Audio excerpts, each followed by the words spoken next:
Hi guys, and thank you so much for clicking on this video, and I hope that what I present to you today, the information that I provide to you about English language learners, you can use in your future teaching practices and your future classrooms. Today I'm going to be talking about the top 5 things that I think that you should consider before referring an English language learner to special education.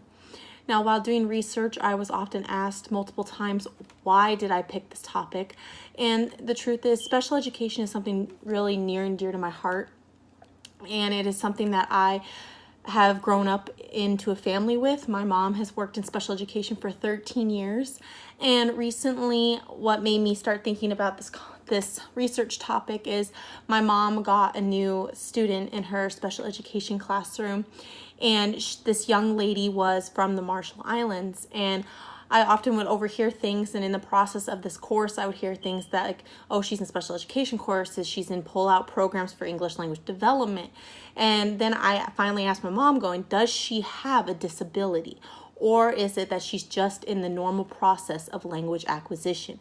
And when you're in the normal process of language acquisition, that's not a disability. And my mom would often get stumped because she's not the teacher. And I said, sometimes when you watch my mom with special education children, she's worked with severely autistic and Down syndrome. She uses a lot of hand gestures, she talks a lot, and she makes it total physical response. And this young girl would respond to my mom, but she wouldn't respond to the teacher when asked a certain specific concept in the classroom. And so I began thinking, how often do we refer students, particularly English language learners, to special education when in reality they are just learning language at the normal phases? And we often just rush it and push it into, oh, they must have a disability. And so the first thing I want to talk about before I get to my top 5 things I think you should consider is this IDEA Act. So the IDEA Act, it stands for the Individuals with Disabilities Education Act. And it was enacted by Congress in 1975. And it was to represent the rights of those with disabilities for equal education. And underneath this IDEA law is so many different disabilities that are listed, anywhere from cognitive to auditorial to physical to things like linguistics, physical, emotional. And majority of those disabilities are shown in special education classrooms, but you don't see it as much if you're an English language learner. They are placed in special education with people that do have a disability under the broader spectrum. And so that does sound like a lot, right? Well, that's because it is. And the disabilities that ELLs tend to fall under, like behavioral or emotional, are socially constructed concepts. So meaning social constructed concepts means that people perceive that student as being something more than what it is. So perceiving a student based on what they come into the classroom already knowing, and their background, how much English they've had access to in the past at their home country, because they might not have had any formal education. And students will come into a new classroom and a new setting with new environment, and we often try to find something in the way that the student's not interacting with the environment or the way the environment's interacting with the student that makes it seem like this student is having a disability. And I want to go on the record and say right now that being an English language learner is not a disability, and it can't be treated as one. We really, as teachers, have to see the signs of a disability, and it's important to know this IDEA law and what spectrums are under it, and that there are socially constructed socially constructed categories, and these categories are based on our perceptions. And 90% of special education referrals or evaluations, they fall under this socially constructed categories like emotional and behavioral. And so when we're teaching English language learners or we have them in our classrooms, it is super important that we actually give them time to learn the language like you would any other student. And so with the IDEA law, that's why I wanted to start with the IDEA law, so you guys kind of have a foundation of what it means to So what are the rules and regulations? Because the IDEA law is law, and you have to follow that whenever you think a student may have a disability. But English language learning, or anyone learning a language, is not a disability. It's just a process. And a student that comes, like the one that my mom encounters still to this day in her classroom, she comes into English not knowing any background of the culture or the the writing system or anything, and she gets placed, she's probably assessed, and she gets placed into an special education classroom because she in the inability to maybe talk or to express herself to others. And it's really important that we see that English language learning is not a disability. And that's not to say that the student may not have a disability and down the road they may be referred to an IEP or a 504 plan. But at the beginning stages, it's important to realize how language acquisition works, and that learning a different language takes time. And they're not going to be able to pick it up in a month and then be assessed in English and then be referred to special education with the IEP process. So with a little bit of background information on what the IDEA law is, I am now going to start talking about the top 5 things that I think as a teacher that you should consider. And the number one thing that I think that you should consider as a teacher is don't make assumptions about your students, particularly your English language learners in general. So many times a teacher, counselors, school administrators, they already have a perception of how the student coming into the school is going to perform. And when you already have a bias to how you think those students are going to be before they even get a chance to get any English language spoken to them or taught to them, I always think back to me currently. I am placed in a kindergarten classroom where I don't have very many English language learners. I have one native Russian speaker, and I also have a Spanish-speaking bilingual student. But they were both born native English speakers, but they speak different languages in the house. And so their English, learning English alone as a native English speaker is difficult. And if we perceive students coming in with ELLs to be behind their peers, it's probably because they haven't been exposed to it as much as others would be. But it's really, really important that we do not just say, hey, this student needs a referral to an IEP process because of how I perceive them already. And so a common assumption made by many teachers is that an ELL will learn English faster by using English at home all the time. And that is actually false. Our end goal is not to completely erase the native language that they come in with.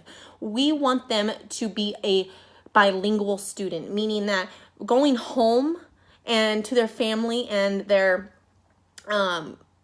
parents, their parents speak in a correct form, a correct structure of language. And if we don't allow a student to have some structure when they're learning a language, it is going to confuse them a lot more than when you are able to say, keep your culture what it is at home and then bring it into the school.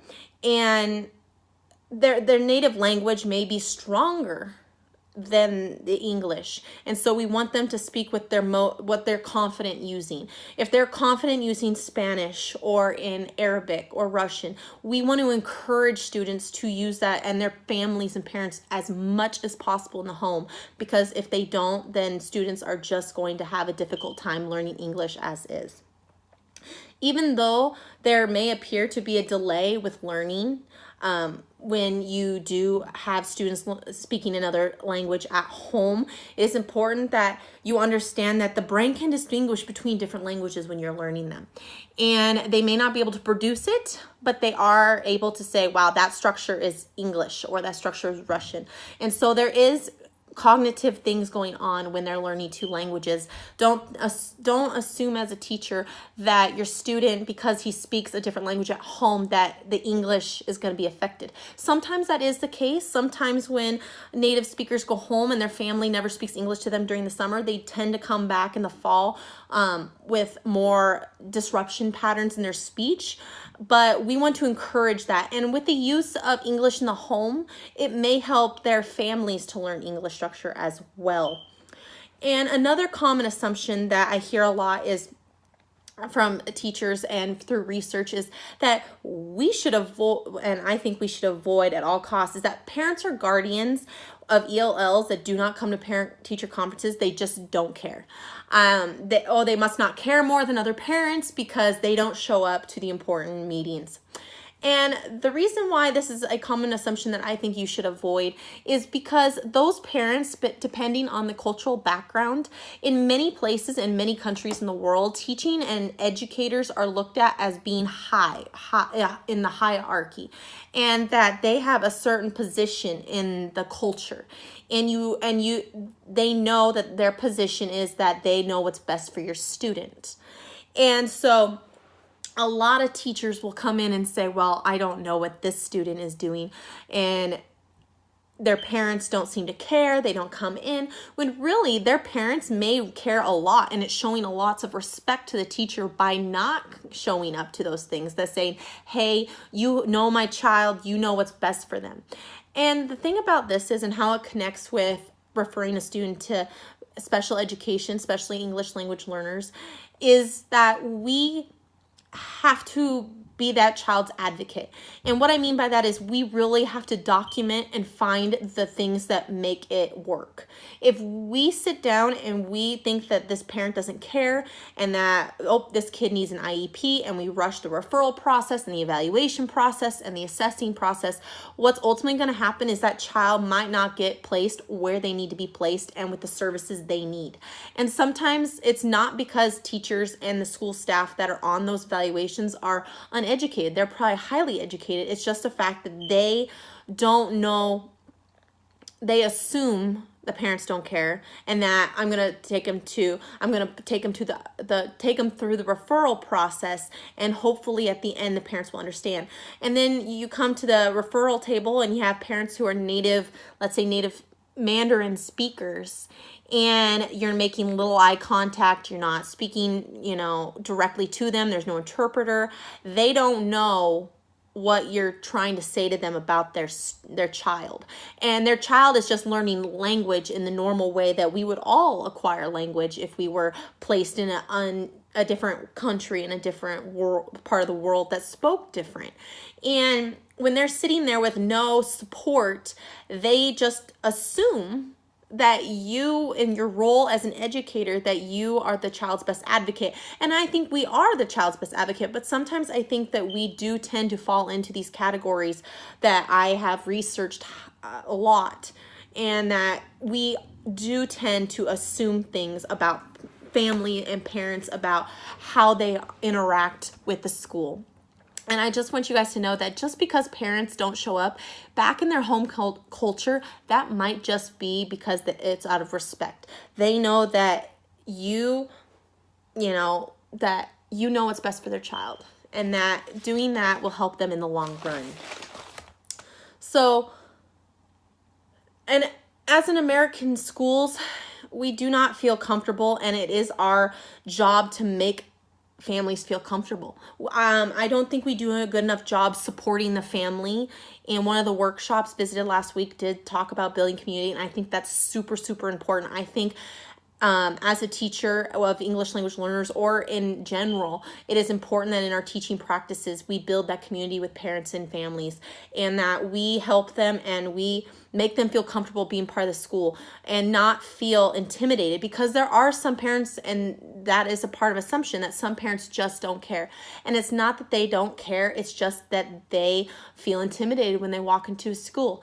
And some feel inferior to that, and they won't show up or seem to care because they feel threatened. And it is our job as teachers of that student or their child to make them feel like they are part. They can come to you and talk to you about whatever it is about their students' learning needs, or anything in general that they might need help with. So the reason why this is my number one is because these assumptions that teachers and others make create an overrepresentation of students that are being seen in English language learning or in special education classes. So if you're an ELL, you are probably being referred too quickly to special education because of our assumptions. So my number one thing about my number one thing that I think you should consider is please don't make assumptions about your students before you actually know them, and give them time to show you what they already know, and it will make your job a lot easier when it comes time to help teaching the instruction and curriculum and helping them learn the language in their own way. So that is my second point to remember, is in the American public school system, there is either an overrepresentation or an underrepresentation of English language learners in special education classes. And if you were to look at a map of the United States, you would see that the southern United States and the Southwest, so states like California, New Mexico, Arizona, Colorado, Washington is up in the top 10 as well. They are higher, and up to almost 74% of students in special education classrooms are English language learners, or 74% of English language learners are looked at as having a disability under the IDEA Act. And the reason why this is that the overrepresentation is crucial, that teachers understand that it is a crucial issue, and that the reason there's an overrepresentation is because maybe as teachers we aren't, as educators or educators that are out there, they're not aware of the TESOL profession, and they might not know the background information needed to, or how language is acquired. And it is so important that we try to be advocates for these children as TESOL professionals, or taking a class on English language learning and how language is acquired.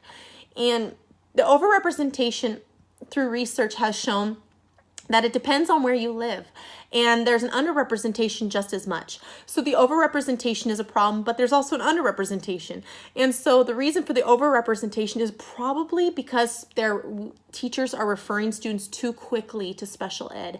And the underrepresentation is probably because the teachers can't see the signs of maybe a learning disability or help, or they don't know how to help an English language learner. So the ELL is left just in a daze. They don't know what's going on, and this is a problem both ways. We want a good balance, and through research it's shown that there's a pendulum, so that there will be an overrepresentation for a long time and then an underrepresentation. But we have to realize that in the coming years and decades, the more English language learners in our classrooms is just going to increase, and that we have to be aware that these students are coming in learning English at ages that aren't what we grew up knowing. So I was born a native English speaker, and I went to school at 5 years old. I heard English my whole life. But the example of the girl that was placed in my mom's classroom, she came from the Marshall Islands, and she knew barely any English, and she didn't know the English culture. And she was probably between 11 and 13 years old, and that's quite different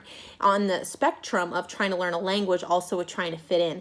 And that's another thing about sending an ELL to special education classes, is the stigma that it puts on those students. And they think that just because they might have they're learning language, that it's a disability. And we want to stay far clear of that learning a language is not a disability. It is a normal human process that takes time. And so it is really important that we understand as educators that the overrepresentation or the underrepresentation is due to probably the lack of training, familiarity, and preparedness by teachers to teach diverse students. Personally, I love culture, and I've always been a big advocate for students to bring their culture into the classroom, because what is American culture after all? There is a dominant culture, but we are made of a melting pot of cultures. And sometimes, maybe not even a melting pot, but I respect other people's cultures when they bring them. And I think we can learn so much from other cultures rather than making them assimilate into the norm. And I've always believed that if an English language learner is coming into your classroom, that is such a gift, that the students in my class are going to get so much more out of that than they would if they just had a native English speaker speak to them. So I think that it broadens the kids' horizons to what is out there in the world. And so that's and that is probably one of the reasons why I chose it to be my top 2 for you guys to understand, is that in your schools you will maybe you'll see an underrepresentation depending on the district you're in, or you'll see an overrepresentation. And I want you to keep in mind and think, are all those English language learners that maybe be referred to special ed or are in special ed classes, do they just need some additional support in English development? Or do they seriously fall under those IDEA Act categories of disabilities? And we are their biggest advocate, because other people might not. We see those kids so often 5 days a week, or 5 hours a week, that we have to really consider how we can be that child's advocate when it comes to referring them to special ed. And we really have to be careful when we refer kids to special ed, because it does place that stigma. And so that's why I think it is so important as teachers to understand that there is an overrepresentation of English language learners in special ed in certain states and certain school districts. But the opposite happens, that sometimes we just don't have the education necessary to help English language learners. And so going back to the Safrina example, going back to a story about a young girl named Lee that came to the United States with her parents, and she stayed in China for a while her parents came to America. She stayed in China, spoke native Mandarin with her grandma up until kindergarten.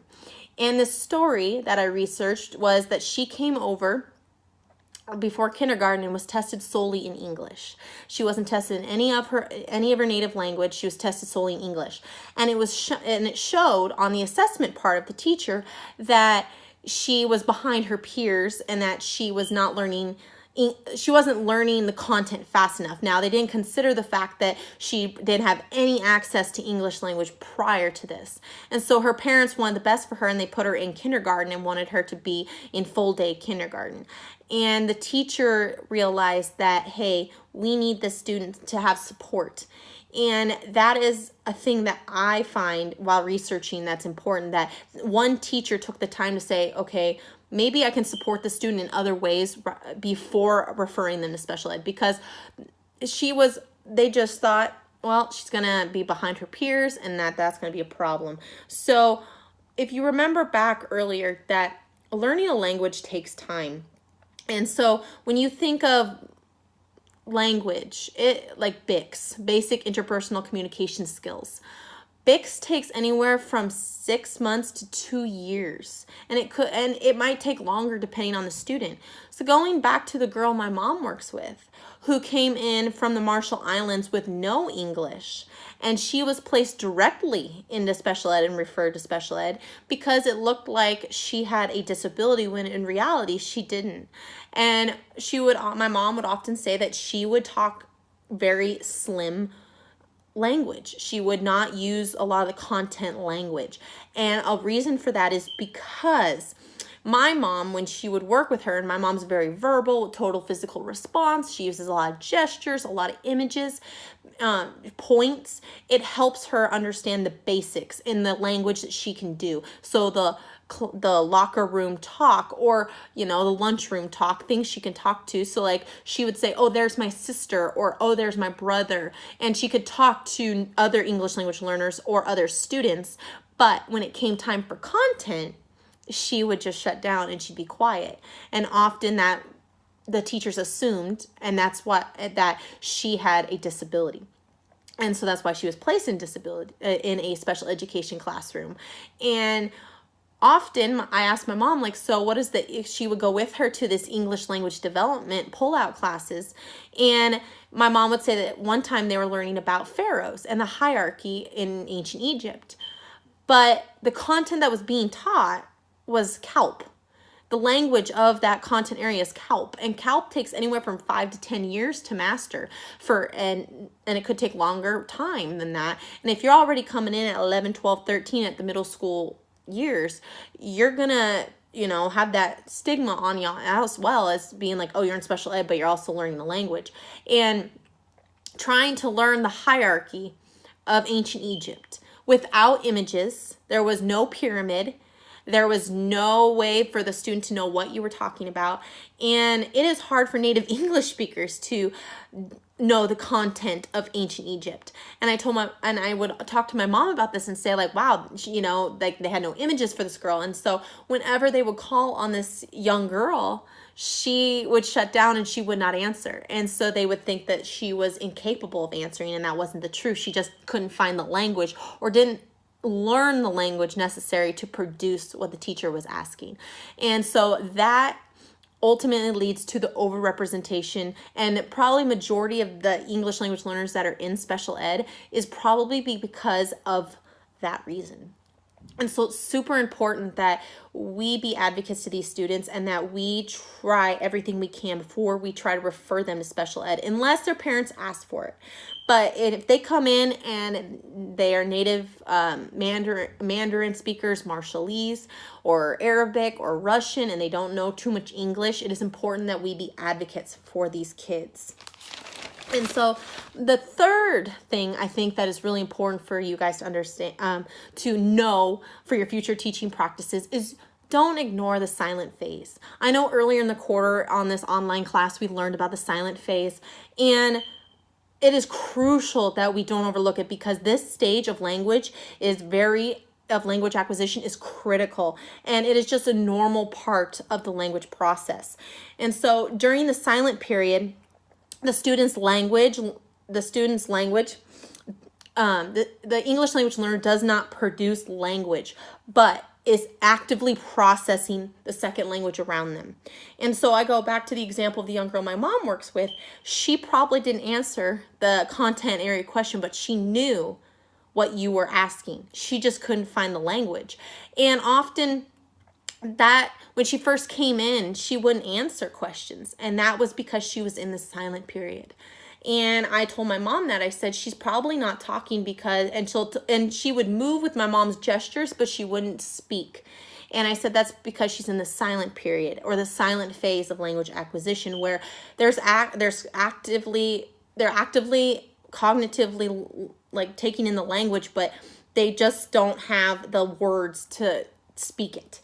And so students are doing much more talking. Students are doing much more than talking. And this time period in some learners, the silent period could range from 2 to 6 months. So if you have a student that is new that comes over the summer and starts in your school and they start classes, it could take 2 to 6 months for them to actually, and especially like the example from the gal from my mom's classroom is, she didn't have any English background. And so coming in, she probably really had a silent period where she was taking in the language, but she just couldn't bring herself to talk about it. And it's not because there was no processing going on. It was just that she couldn't find the words or the language to speak it. And you have to be confident in order to speak it. I always think if I got, let's say I traveled to China, or I got placed in a Chinese school where they spoke Mandarin all the time. At first you'd be like, oh yeah, cool, I'm, in a new culture, in a new place, maybe. But then eventually when the teacher just talks to you Mandarin all the time, or when they speak a different language, you're just going to shut down. And as teachers, it's really critical that we understand that it's not a disability because they're in the silent period. That's just a normal part of language acquisition. And that we all went through a silent period when learning language. Even when we were babies, we didn't talk at first. We used gestures and things like that. And then we started very verbally talking. So English language learners, when you learn a new language, the silent period is normal. And so it is important that we understand that ELLs, they can't understand much more than they're able to produce during this time. They are understanding what you're saying. If you say sit or you give them instructions, they understand what you're meaning, but they can't produce it the way you want them to. And oftentimes teachers lack the education necessary to understand that that is part of normal language acquisition. But before they're able to give the student a fair chance at learning English and being assessing in English after some content has been taught, we tend to refer them to special ed. And of course, the tests are not in their native language. They're in English, administered in English, and so that also adds more to the problem because they just can't produce what you want them to produce. And so what I would suggest to help students during the silent period is to use many gestures when you're with these students. Use total physical response and images and to help your ELLs during this period of time, because learning is happening. And I just can't stress that enough, because I've seen it, and learning is happening and they understand what's going on, but they just can't produce it. And so it is important just to remember, do not refer an ELL to speech education just because they may be in the silent period. So I recommend documentation for this. So document as much as you can and over a period of time. And if the student doesn't come out of that silent period in a matter of time that you've been assessing that student or taking notes on that student, then there might be a time for that conversation with the special education specialist to see, or the language learning specialist in your building. Is this kid maybe have a disability that we need to look at farther beyond just learning language? And so that leads me to my number 4.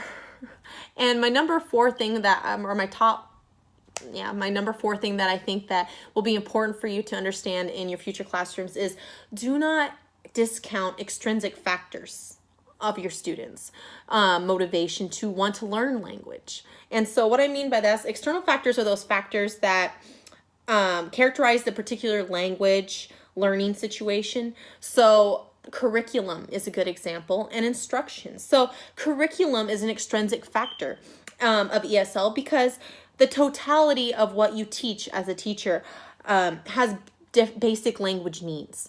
And if an ELL comes into your school and you have to teach this curriculum that has been adopted by your school district, it is up to you. And some teachers don't. They just say, this is how I have to teach it because that's how it says. But there are ways that you can adapt that curriculum to meet the needs of your individual students. And we do this regardless, I think, all the time as teachers, and with our differentiation. We do it all the time with native English speakers. And so it's no different to look at it through a lens of being an English language learner. And I think that we really have to look at that curriculum and be like, okay, what language needs do my students need to learn? And how can I make it in a friendly language so my ELLs can understand, and that they're likely to understand what is being taught.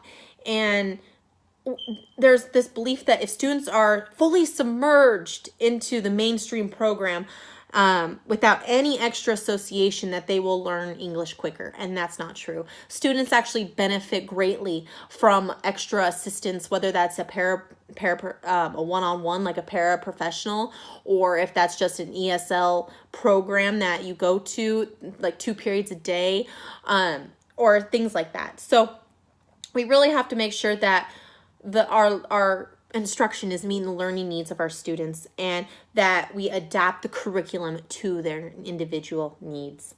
And then the other extrinsic factor too that plays into this is your instruction as a teacher. And this is probably the biggest extrinsic factor, because often teachers, we do tend to look back at our lesson plans, and we do tend to be critical of ourselves, some teachers. But I think it is really important, especially when you're working with English language learners, to understand that this process is not just simply cut. That when language acquisition is happening, there's clearly some language that you're teaching in instruction. And whatever content area it is, whether it's science, math, language arts, social studies, you are teaching language. And it is very important that during your instruction, you find effective pedagogical ways to teach content to all your students across the board. And that includes your English language learners. And so that if you're taking a lesson, you want to make sure that it meets your needs of all your students. And that means your English language learners. And oftentimes we discount that. We discount the fact, and we just say, nope, we taught them all the same, I taught the instruction and it was effective. But ultimately the student's progress and the student's ability to speak and use the language, it shows how effective your instruction was. So if you teach a lesson and you find that students did not grasp the language you were trying for them to grasp during that lesson, or whatever it was you were trying to teach, whatever concept, and they didn't understand it, it was probably because the way you delivered your instruction was not in a way that was adapted to the student's linguistical needs at that time. And I'm constantly doing this in my kindergarten classroom, and I don't want to make this feel like you have to dumb down your instruction, because that's not what I mean at all. A lot of people think just because you're differentiating, you have to make it like way easier for your ELLs. That's not true, but you can find other ways that they could use English rather than just using the normal processes that we think of, like writing. But you can use images, you can use technology in today's world, and there's ways that we can help those students with their language needs going forward. And so it really does, this responsibility falls on mainstream teachers, and that we are an advocate just as much as other people in that school, and that we realize that we are responsible for students' English language learning. As a mainstream teacher, like oftentimes we think, and I think a lot of teachers think, that it is up to the language development teachers or the special education teachers to make a plan for that student and to teach that student language. But really, it falls on the mainstream teachers more and more now that we're seeing an increase in language acquisition. So it's very, very important that we remember that there are extrinsic factors that play a huge role in students' ability to learn language. And the last extrinsic factor I wanted to talk about is motivation. Motivation is probably, if you haven't heard about in education, is probably one of the biggest things we want students to have, because motivation ultimately leads to learning. If students don't have a motivation to want to learn, they won't. They will, like if you're a teacher that they already see as a way that they're not going to learn, they'll have no motivation to want to do anything for you. And it is very difficult, especially with English language learners, because there is a language barrier. And we want those students to feel comfortable and confident to use language. And we want to constantly encourage and give constant praise to the students for speaking English. And when you constantly give praise and encouragement for using the language, they are more likely to use the language again.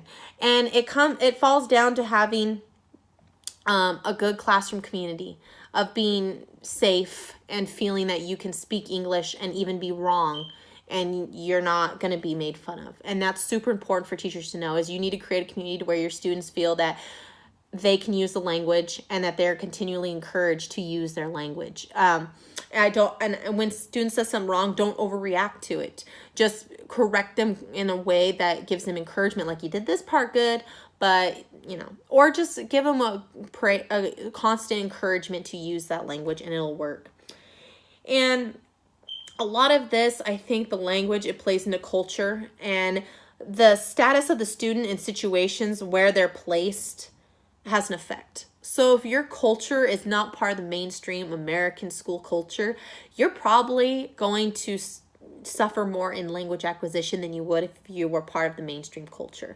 Multiple research reports showed that there was evidence that students who were not part of the mainstream culture suffered more from language acquisition than those who did submerge.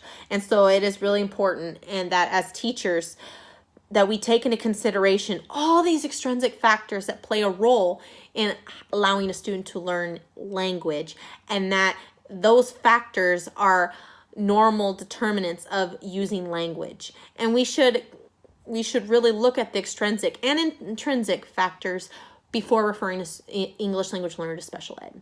And finally, my number 5 of what I think that you should really consider before you recommend or you refer your English language learners to special ed, and that is to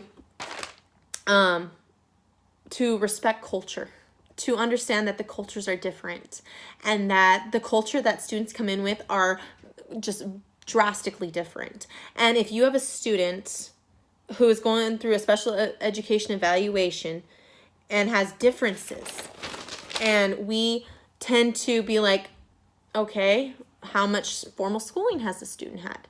That plays a big role in a student's ability to learn language. And how did they speak language in their culture? Were they able to speak freely, or were they more reserved to speak because of their position? Because multiple different language writing systems around the world are quite different than that of English. And the hierarchy also within that culture may be different. And so when they come from a culture that they may look at teachers as authority, and that you don't talk to them, you don't make eye contact, those things, they come to an American public school and they see all those things, the teacher's making eye contact with you and they're talking to you, and it could be a form of disrespect. It could just be that simple, that people are like, oh my gosh, I can't believe that she just, made eye contact with me, because it could be that simple. That could be a language that we're unfamiliar with, because they might not have used as many words as we think they did from the culture they come with. And so that's a factor in culture, is where you come from, the place you come from in the world, the writing system in which you come into English knowing. That's all beneficial. That all helps the teacher, in my opinion. And it's been shown in research that whatever they can come in with is going to help them in the long run, and it's better than coming in with nothing.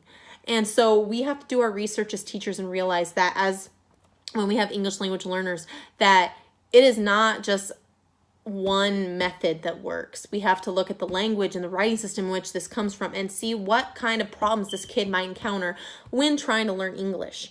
And oftentimes we overlook that. We don't want to take the time to know where our students coming from and what they're coming into English knowing. But I feel that's part of assessing your students, and do prior knowledge and all of those things that we take into consideration in any lesson plan. We take into consideration what's their previous knowledge that they're coming in with, and we think about what are they going to be able to do in the future to apply the knowledge they learned in this lesson. So any way language that an ELL comes into the classroom with is not a disability. And we really have to look at the fact that when we have an English language learner that's trying to learn English from a different culture, their writing system may be so drastically different than English that we might have to teach them how to write differently. We might have to teach them how to write left to right, and how to read a book. And so all these things play as a factor, and that's not because you have to be referred to special ed or have a disability. It's because their culture is different. And so, and like I said earlier, how does that culture view teachers? That is huge. So if you come from a culture that believes teachers are high on the hierarchy and believe education, they know what's best for your students, that's going to be the biggest thing.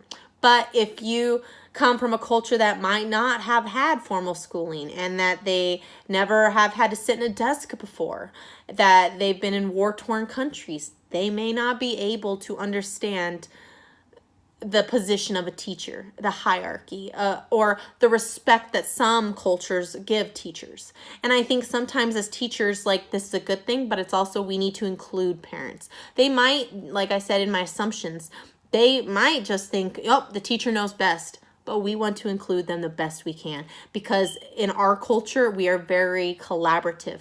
We want to talk to you. We want what's best for your child with your input. If it was solely up to me, or solely up to a classroom teacher, it might not be the best outcome that you think. And that's what I really advocate, is just because a whole team of people may say this kid has a disability, you could be that one teacher that says it's not a disability, he's learning language in the normal process. And so it is really important that we look at the culture in which a student comes in with before we think of referring a student to ELL. And before referring an ELL to special education. We have to look at the cultural factors that play into learning language. And it all plays a role.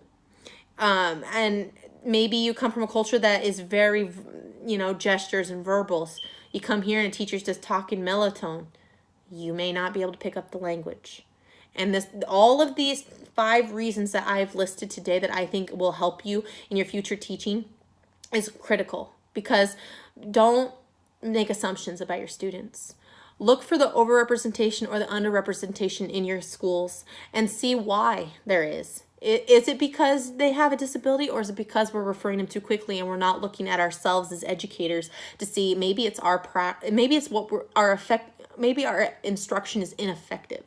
And then also, don't ignore the silent period. The silent period is a normal part of language acquisition, and often I think we do refer students during the silent period to special education because there must be cognitively something wrong, and that leads to a bigger disability than just learning language.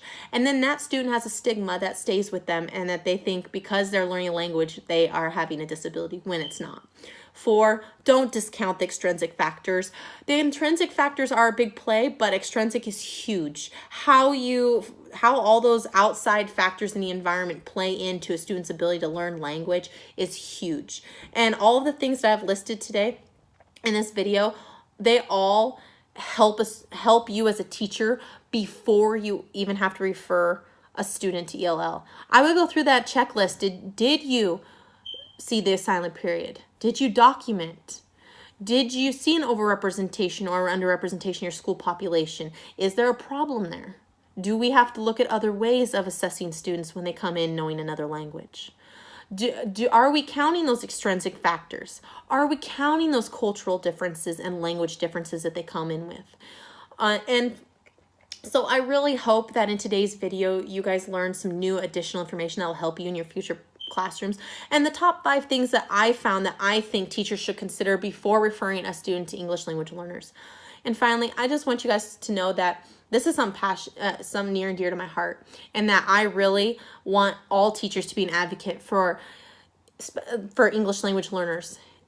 But I also want you to be an advocate for special education as well. But I don't want you to just assume because an English language learner may not be learning English on the normal path, or maybe not even the normal path, in the normal progress that you think it should take, doesn't mean they have a disability.